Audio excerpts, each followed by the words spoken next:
The era we are living in today is a dream come true. Walt Disney.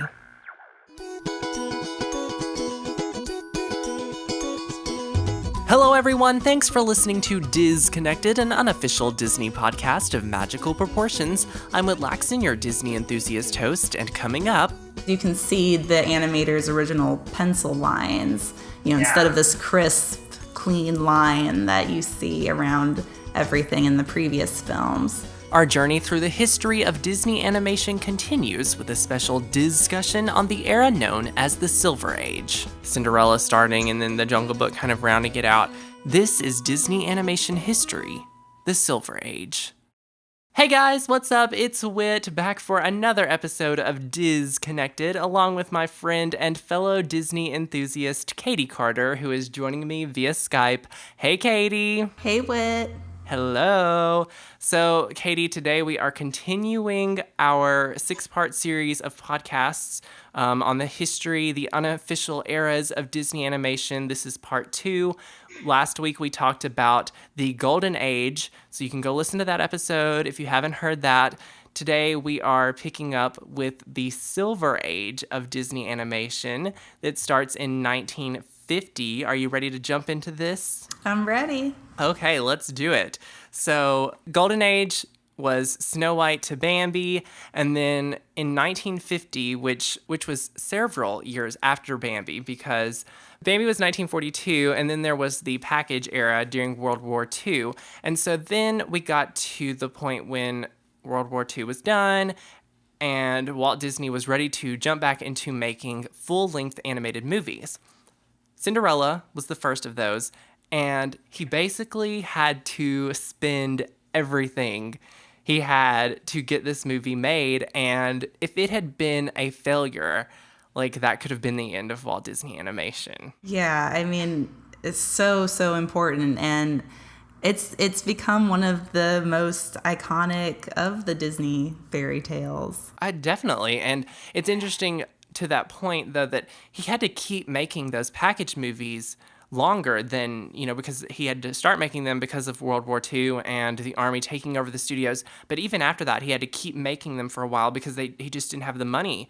And so took a giant leap, took a risk with Cinderella, and of course it paid off, a huge success. I love this movie, and like you said, it's probably the most iconic Disney fairy tale, I would say. I think this was the one that I watched the most when I was little.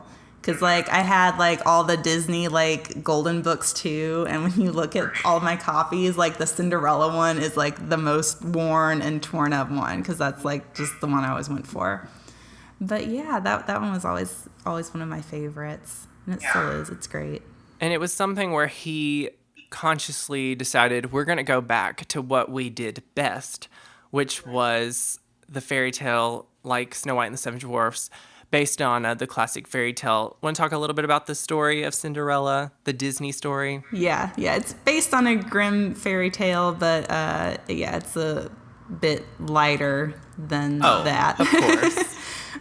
But yeah, it basically follows the story of Cinderella, who lives with her stepmother and stepsisters, who are so mean to her, and they end up going off to a ball and leave her behind, and she just wants to go get out of the house for a while, meets fairy godmother, gets to go to the ball, meet the prince, lives happily ever after. Yeah, pretty much, yeah. One thing that I find interesting about the character that they made of Cinderella, and that I've noticed watching it as I've gotten older, is how sassy she is. Because she throws so much shade at the stepsisters and Lady Tremaine. And they don't see it, of course, but it's just man, she is so sassy towards them, deservedly so. She deserves to be sassy. Lady Tremaine, though, seriously, not my favorite Disney villain, but one of the best Disney villains. Yeah. Wow. Yeah.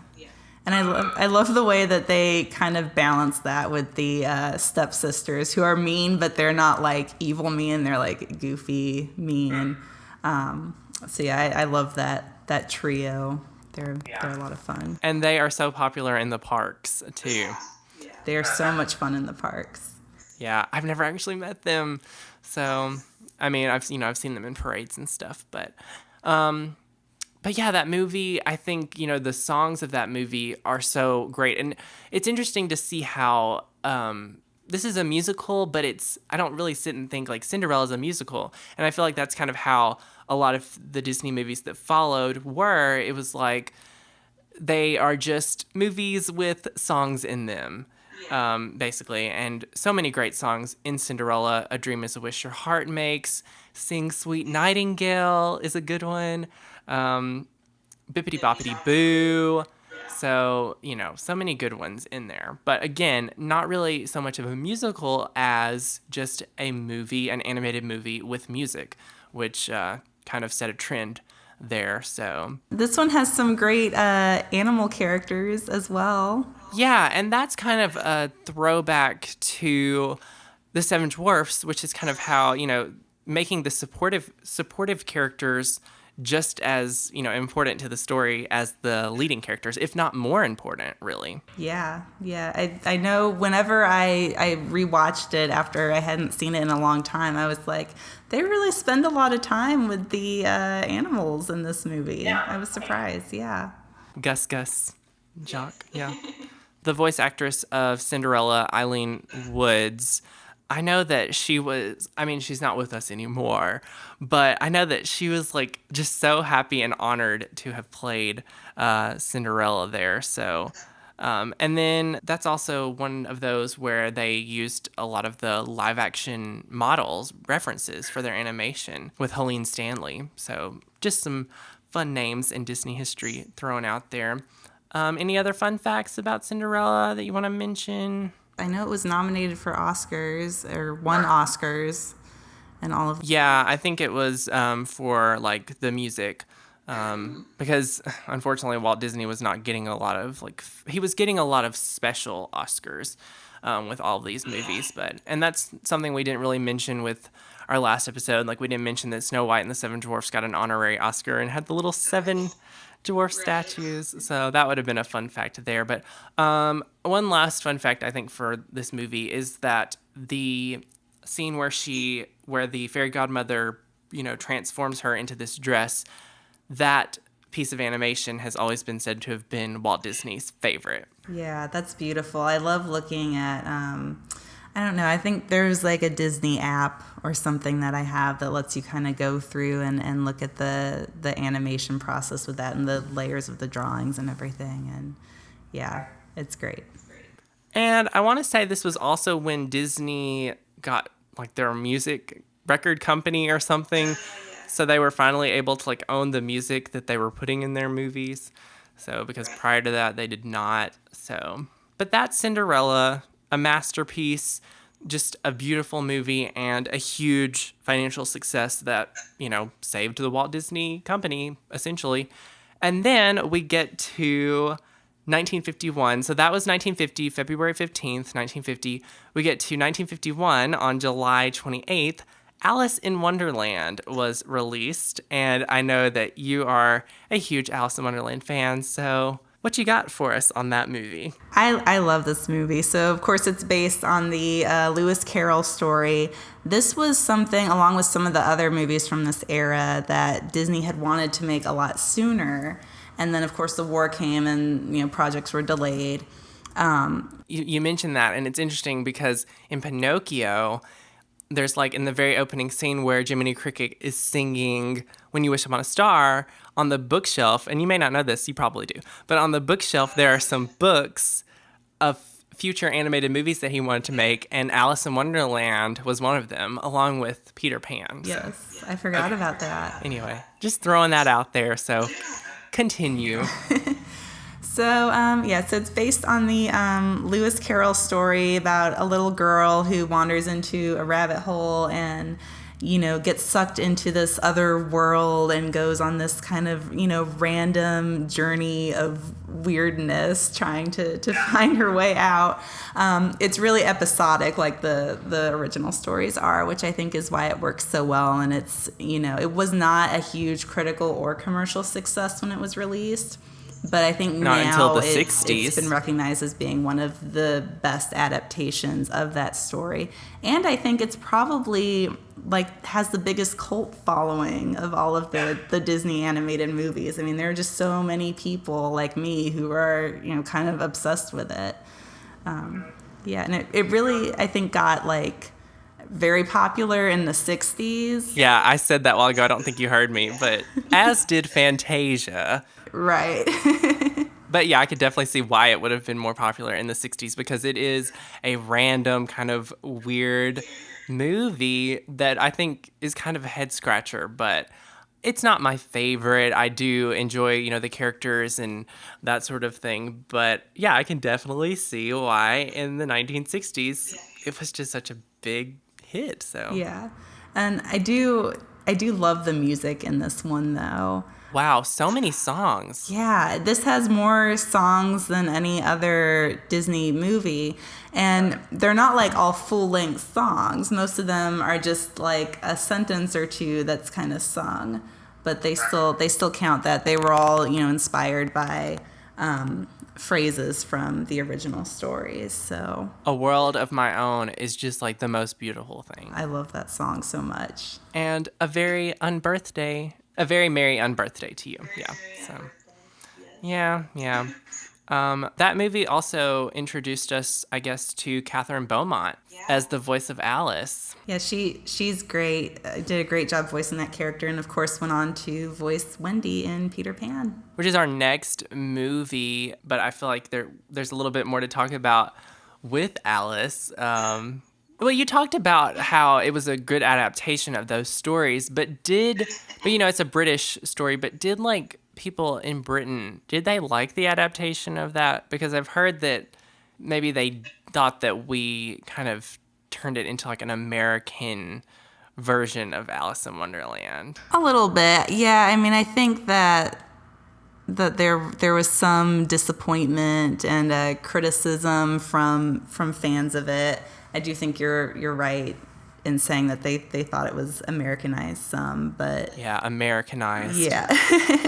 But I do think that since then it's it held in much higher regard, and it really is. I mean, I've seen so many different film adaptations of this story, and it is one of the best just in terms of staying true, even if it's not a literal adaptation of it, which Disney did not really want to do a literal adaptation. He wanted to, kind of use just different segments from it and from Alice in Wonderland and from its sequel Through the Looking Glass and kind of combine them into this new story. And I think it just stays true to the spirit of it. And I love that you do get a sense that Alice changes throughout the film, and she has that kind of pivotal moment where she sings, the Very Good Advice song, which is great.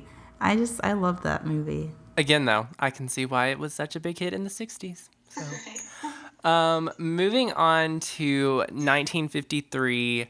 On February 5th, 1953, Peter Pan was released. I love Disney's adaptation of Peter Pan. Kind of an interesting story about how they got the rights to this movie. The rights to Peter Pan are with a children's hospital. I want to read this information about the hospital. So it was the Great Ormond Street Hospital in London, and they had the rights to the play of Peter Pan, which was James... what's the author of Peter Pan? J.M. Barrie. Yes. And so they didn't have permission until 1949. The production actually began. So a certain amount of money made by Peter Pan had to be given to the hospital there. So yeah, so an interesting story about how Walt Disney got the rights for Peter Pan. Like Alice in Wonderland, it was one that he had been wanting to do for a long time. It was one of the books on the shelf in Pinocchio. If you look closely, But it's based on a book, of course, The Darlings, Wendy, John, and Michael. They are, well, Wendy is supposed to grow up and leave the nursery, is how the movie begins. And her last night in the nursery, she is visited by Peter Pan, not for the first time, but it's the first time that they meet him, and she's going to return his shadow. And I'm getting too much into detail there, but anyway, Peter Pan takes them to Neverland, and they go on this incredible journey. It's a beautiful story. Meet lots of fun characters in Neverland, including the villain of Captain Hook, a great Disney villain there. And yeah, you've got Tinkerbell, you've got the Lost Boys, you've got the mermaids, you've got the Indians, and it's just a really fun movie. Yeah, it is. I mean, it's one of those movies that kind of has like a little bit of everything in it, which I think is why it's so great. And yeah, I love it. I love the mermaid part was always like my favorite part. Yeah. Whenever I watched that. Captain Hook is a good villain, but like he's also like equal parts funny and evil, which works well there. And Mr. Smee, I didn't say him, but he's fun too. And the crocodile. yeah. I know that there's like some controversy, as always, with the depiction of the natives. Right, yeah. And probably rightly so, but Tiger Lily. yeah, Tiger Lily and Yeah, rightly so for sure. The red face stuff there are, with the song that they sing.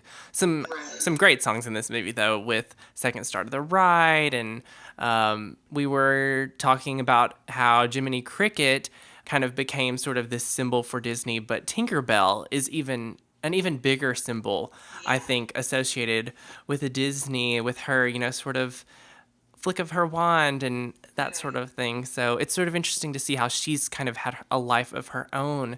And as far as the voice actors, we had Catherine Beaumont back for Wendy and Tinkerbell. There is actually an interesting story, I guess, with Tinkerbell, how, well, she doesn't speak, of course, but the live action reference for her, there's a great interview with the actress who did that on the Thingamavlogs YouTube, and she, just like the actress for Cinderella, I would think, she just loves the fact that she was involved with this movie, and she actually voiced the redheaded mermaid, even though she, wasn't voicing anything for Tinkerbell. So I don't recall the name. I believe it's Margaret. I don't want to get that you're wrong, right. though. Who was it that voiced Peter Pan? It was the little boy from Song of the South, right? Bobby Driscoll, yes. And he was in Song of the South and Treasure Island. Yeah, he was a big child actor at that time. He was a pretty big name. Yeah. I loved Peter Pan growing up. I think it was just this sense of Neverland being so exciting, and like the different areas of Neverland were always so fun, and I wanted to be Peter Pan so bad for Halloween, and it just never happened. And so It's not too one of late. these days, I know, one of these days, I'm so going to be Peter Pan for Halloween, and it's going to be great. Gonna have to make that happen. But love Peter Pan, and my phone case is Peter Pan. This is a podcast, but I can show you. Do you see what it says? It says, just think of a wonderful thought. And it's green, and it's got a little red feather. So yeah, that was 1953 Peter Pan, another, great success for Disney. And then 1955, June 22nd, 1955, we got the first original idea for a Disney movie, sort of. It was inspired by like an illustration kind of thing, but not based on like a book or something. Lady and the Tramp was released in 1955, which was also the year that Disneyland opened. So I love Lady and the Tramp. I really do. I do too, yeah. I mean, and it's become, really one of the most iconic Disney movies just because of the one scene. The spaghetti. Yeah, the Bella Notte. There was an artist or a cartoonist or something who had like a little comic strip, I think, of a dog, and then Walt was inspired by that, and then brought him in to consult on the story for this movie about these dogs. And then the whole scene at the beginning where a lady is given as a Christmas present and pulled out of a Christmas box, that was inspired by a real life event where Walt gave his wife a dog in a box for Christmas, I guess. So, but yeah, it's the story of a Cocker Spaniel named Lady and then a mutt named Tramp, and how they sort of meet and fall in love, and how he sort of shows her the real world lifestyle, and then in the end he winds up becoming a house pet like her. So, but it's really fun, and I love all the characters in that movie. It is such a simple movie, but it has such a specific feeling to it. It was inspired by Walt Disney's hometown of Marceline, Missouri. Have you ever been there? I have been there. I went there last year, and I'm actually going to be driving through there next week. So Okay. yeah, but it's interesting. I mean, his house that he grew up in is still there. Somebody lives there, so you can't go snoop around. But I drove by his house, and they have a museum there now at the train depot, and a lot of the people there have lived there their whole lives, and they lived there when Disney would come to visit in the 50s, and he brought the movie, I'm getting way off track here, but he brought the Great Train Robbery movie there to premiere in the theater in Marceline. And I was talking to this one lady, and she said that her parents, they hosted Walt and his wife in their home when he was staying there to premiere this movie, and just all these stories. So that part was cool. Well, yeah, because he had a love for trains, which goes into the start of Disneyland, sort of, if you know that story. But there's also a train in this movie. There's one scene where there's a train where Tramp is sleeping under the train on the tracks. So yeah, but I really love this movie, and it just does have a special feeling, like middle America, simple times, and it's really great. An interesting choice was that they did not show the humans in the movie. It's sort of from a pet perspective. Yeah, the humans don't even have names. You just hear them. I think Darling and Jim Deere. Jim Deere, yeah. Yes. And then what's the ant's name? Ugh, and the Siamese cats. So some fun songs in there. You've got, We Are Siamese, If You Please, which is just called the Siamese cat song, really. And then Bellinote, and it's kind of it's not an adult movie, but it's not really so much of a kid's movie either. Not really. I mean, you've got He's a Tramp song. Right. Oh, and, we got to talk about Peggy Lee being a part of this. There was some sort of interesting story behind how she got involved. But yeah, that's a great song. She did an awesome job with that. Kind of amazing that it, made it past censors and everything at that time, I think, for this kind of movie. So she wrote the song. She also was on the Disney TV series promoting it. And then, this is interesting, so in 1988, she sued the Walt Disney Company for breach of contract, claiming that she retained the rights to transcriptions of the music. I remember that from Blu-ray bonus features, yeah. And she actually won some money. Never a film without its controversy, as sort of simplistic as Lady and the Tramp is. So, and not really necessarily anything groundbreaking about that movie, except I believe it was the first movie for CinemaScope, which would have been the widescreen format of a movie. Yeah, first animated movie to have CinemaScope, which was kind of one of those more gimmicky things that came about in the 50s as a result of television, luring audiences away. So, filmmakers were trying to come up with things that would get them to go back to the theater, things that they couldn't experience at home with a television. So that did, I think, cause some issues with the animation process because they had to work in a different format. Yeah, I'm sure that wasn't easy. But yeah, Lady and the Tramp also sort of noted as sort of the first original idea, even though it came from actually, I'm seeing here on my fun facts sort of info, it came from a short by Ward Green, which was called Happy Dan the Whistling Dog, which I remember now that I'm reading that. But so it was kind of based on a short story, but at the same time, one of the first original ideas for a Disney movie, not based on some novel or fairy tale or something. But yeah, that was Lady and the Tramp. And then the next Disney animated movie went back to the fairy tale, which was 1959, January 29th, 1959, Sleeping Beauty was released. And I love Sleeping Beauty. It is my favorite, it's my personal favorite of the first three original Disney fairy tale movies. And I don't really know why that is. I've always really liked that one. So based on a fairy tale, but it's Princess Aurora is Sleeping Beauty. And as a baby, she's cursed by the evil Maleficent. And the curse is that on her 16th birthday, she will prick her finger on the spindle of a spinning wheel and die. But thankfully, with the help from three magic fairies, Flora, Fauna, and Merryweather. Merryweather is actually the one who's able to lighten that curse and make it to be where she will only be in a deep sleep, and True Love's kiss could break that curse. And they take Aurora into the woods, the three fairies, and raise her away from the kingdom. 16 years pass. She is known as Briar Rose. She doesn't know she's a princess. She meets Prince Philip, who she doesn't know is a prince, and la-di-da. Unfortunately, she does end up pricking her finger and going into a deep sleep. But Prince Philip kind of becomes the hero, but also the three fairies, because really, I always think that the three fairies have more to do with the slaying of Maleficent than Prince Philip, but not to discredit Prince Philip any there, but just throwing that out there.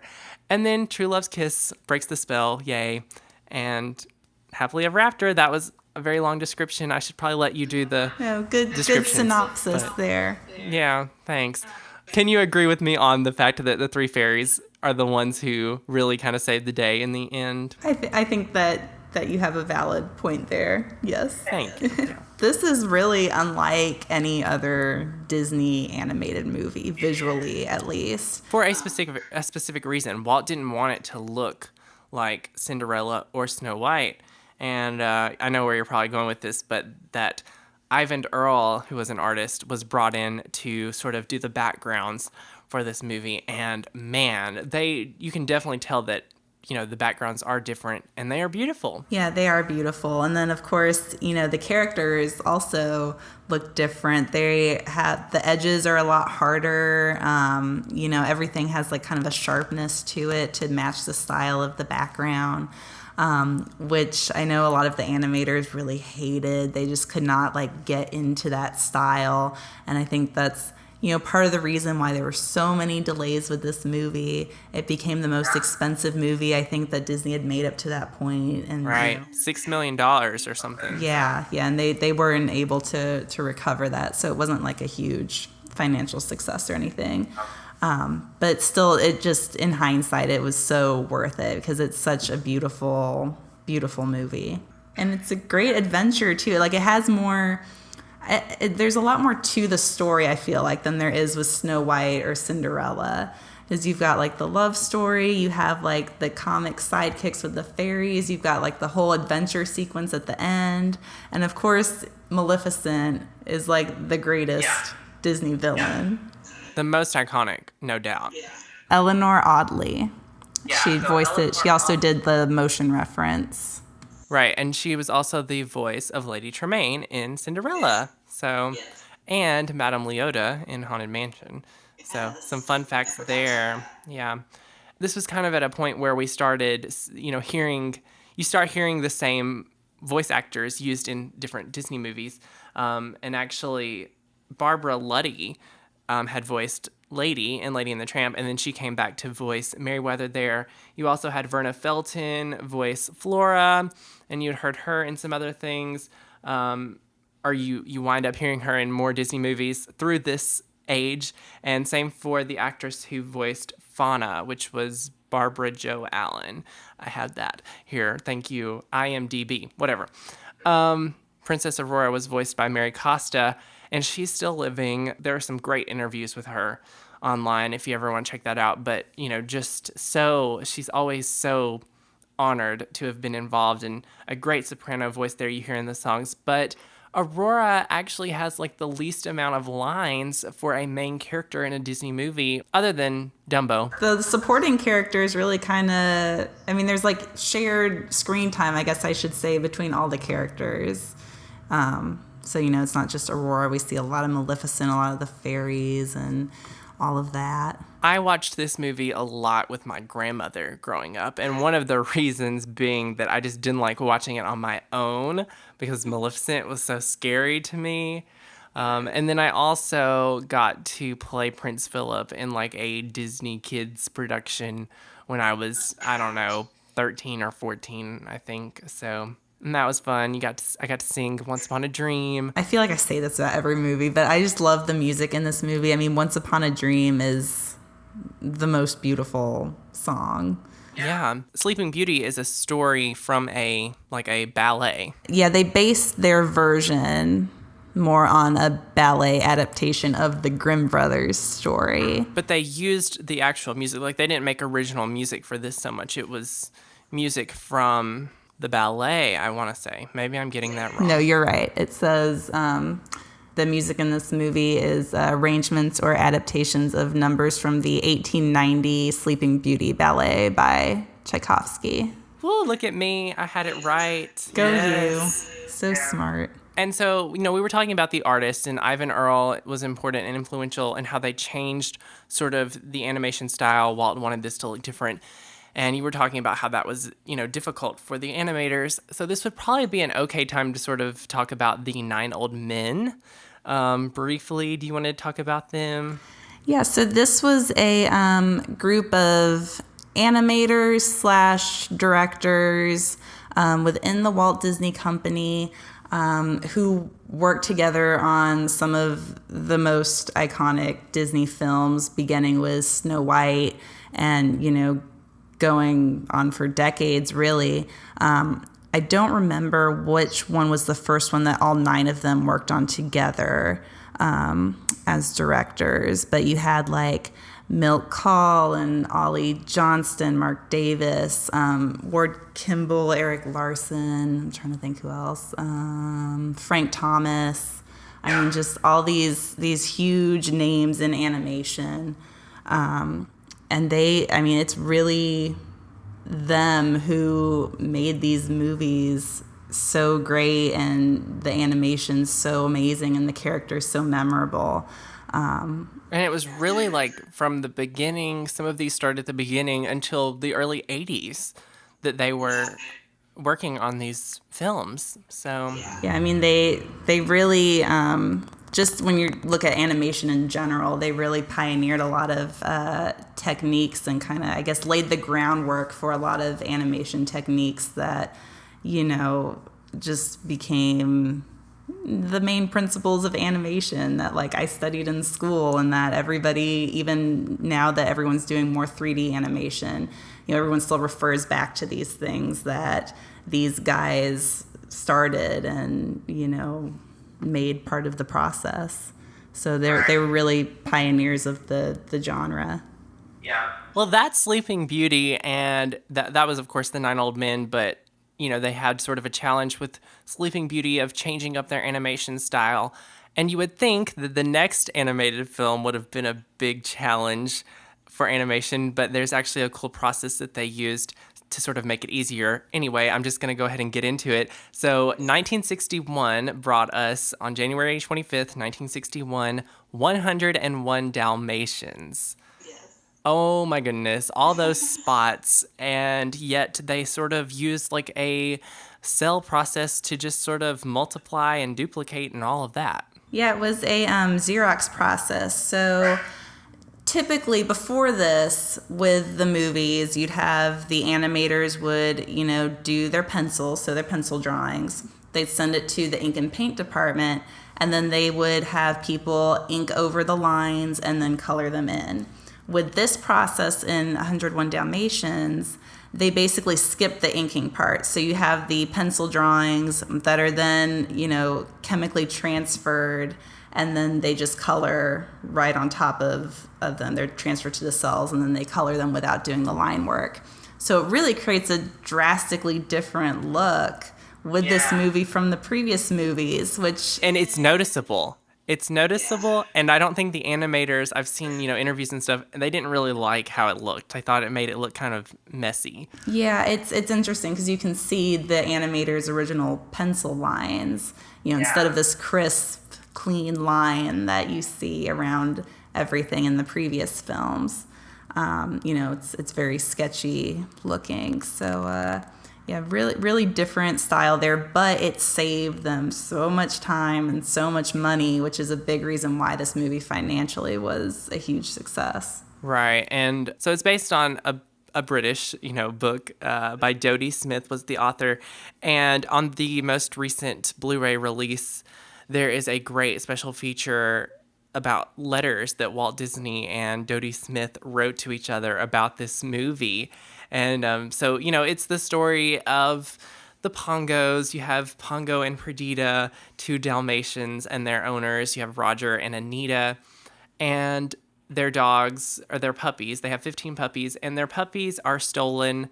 Cruella de Vil is just this, fashionista of sorts, but, she's the villain of the movie, and she is going to make a coat out of 99 Dalmatian puppies.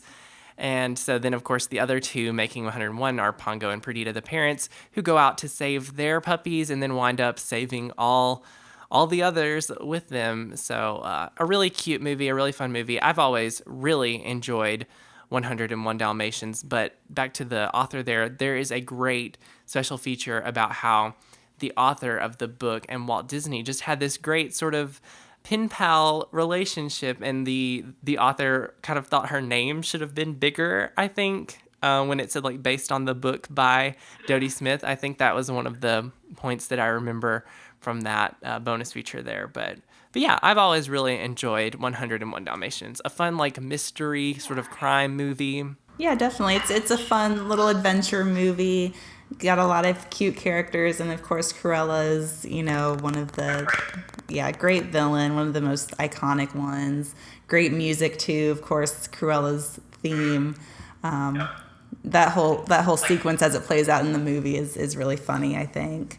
Gotta say, I was not a fan of like Dalmatian dogs as a kid because, well, there's a story. So my aunt and uncle owned a Dalmatian, and when I was really little, it like jumped on me and knocked me down and just like made me scared of dogs for the longest time. Like I was just terrified of dogs for the longest time. So thankfully I grew out of that and got over that. But yeah, so that was a Dalmatian that did that. So I wasn't always the biggest fan of Dalmatians other than 101 Dalmatians, the Disney movie. So, and then I got to play Roger.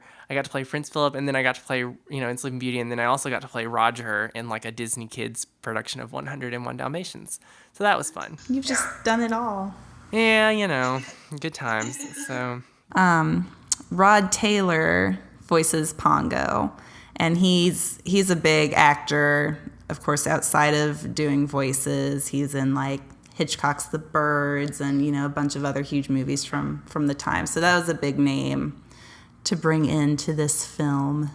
Not like a fail or a big hit or anything, I guess, there, but sort of remembered for that Xerox process and how they, did those spots there. Pretty cool. Moving on to 1963, on December 25th, Christmas Day, 1963, The Sword in the Stone was released.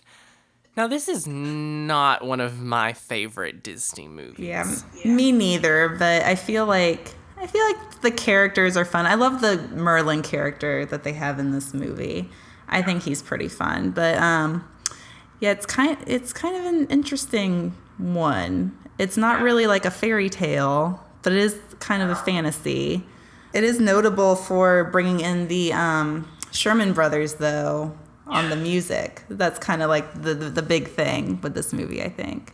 Yeah, and so it's based on, the story of King Arthur? Yeah, I don't really remember a lot of what happens in this movie, to be honest. I don't really remember it too well. It's been a bit. It's been a while since I've watched it, but I just remember, it was kind of weird, when they turn into fish and stuff and all that. So, yeah, not really my favorite, but still kind of an iconic scene where he pulls the sword out of the stone, and that is at Disneyland in front of the carousel.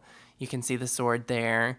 I think it's also based on a book too. There was an actual book called The Sword in the Stone. I don't think critics like this movie, and there was something about, I've heard before that the character of Merlin was like supposed to be Walt Disney, and like they represented different things. So I think I heard something about that. I don't think I know much more than you do, but so that might be something to look into if you're interested. So, but just kind of not really anything groundbreaking with the Sword in the Stone, other than the Sherman Brothers coming to the Walt Disney Company, which would have been Richard Sherman and Robert Sherman, Bob and Dick there for creating music. And of course, they had much more, I guess, iconic songs in the next animated Disney movie on our list, which is the last of this era, and that is 1967, October 18th, 1967, The Jungle Book was released. And of course, we have some great Sherman Brothers music in that movie. I Want to Be Like You, and they did not write Bare Necessities, but some of the other songs that are in there too, Trust in Me, you know. Yeah, so The Jungle Book is based on the story, Kipling's book, but Walt Disney did not want it to be like that story at all. He wanted it to be focused on like the characters. He wanted it to be character driven, and I think it really was. I think so. I mean, the stories are more like episodic, and there's kind of, Mowgli going back and forth between the jungle and the man village, whereas here they were like, well, let's make the whole focus of this movie Mowgli's journey to, getting to the man village and, kind of recognizing that, he needs to go be with his people and not in the jungle. So I think that worked really well when they adapted the story. So it's the story of a man cub named Mowgli who is a baby in the jungle. Don't know about the parents, how he got there, but he is raised by a wolf pack. And then when he gets older, he is targeted by Shere Khan, the tiger, who hates man. And so because of that, Mowgli has to leave the jungle. And Bagheera the panther is going to take him back to the man village, and he's resistant, and along the way he meets lots of different characters like Kaa the snake, and you meet the elephants, and then you meet Baloo the bear as well, and that's where the Bare Necessities comes in.